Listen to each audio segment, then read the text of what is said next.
ఆదిలాబాద్ జిల్లాలో ఉపాధి హామీ ప్రణాళిక ఖరారైంది. గ్రామీణ ప్రాంతాల్లో వలసలను అరికట్టేందుకు కేంద్ర ప్రభుత్వం జాతీయ గ్రామీణ ఉపాధి హామీ పథకాన్ని అమలు చేస్తున్న విషయం మనకు విదితమే. అందులో భాగంగానే 2025-26 సంవత్సరానికి గాను చేపట్టాల్సిన పనులు ప్రణాళికను అధికారులు సిద్ధం చేశారు. జిల్లాలోని 20 మండలాల పరిధిలో 234.13 కోట్ల వ్యయంతో కూడిన 46.82 లక్షల పని దినాలు కల్పించాలని సంకల్పించారు. ఇందుకోసం కూలీలకు రోజుకు 300 రూపాయలు గిట్టుబాటు ధర అయ్యేలా ప్రణాళికను తయారు చేశారు. చేపట్టాల్సిన పనుల్లో ముఖ్యంగా జల సంరక్షణకు మొదటి ప్రాధాన్యత ఇవ్వనున్నారు.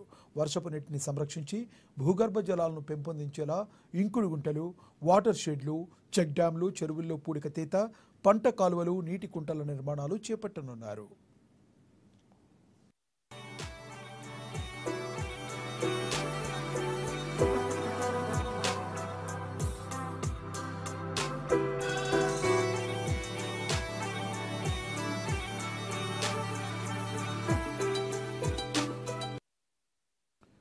అటు వచ్చే ఆర్థిక సంవత్సరంలో చేపట్టాల్సిన పనులను గుర్తించేందుకు బాపూజీ జయంతిని పురస్కరించుకుని గతేడాది అక్టోబర్ 2 నుంచి డిసెంబర్ 31 వరకు జిల్లా వ్యాప్తంగా ప్రతి పంచాయతీ పరిధిలో గ్రామ సభలు నిర్వహించారు.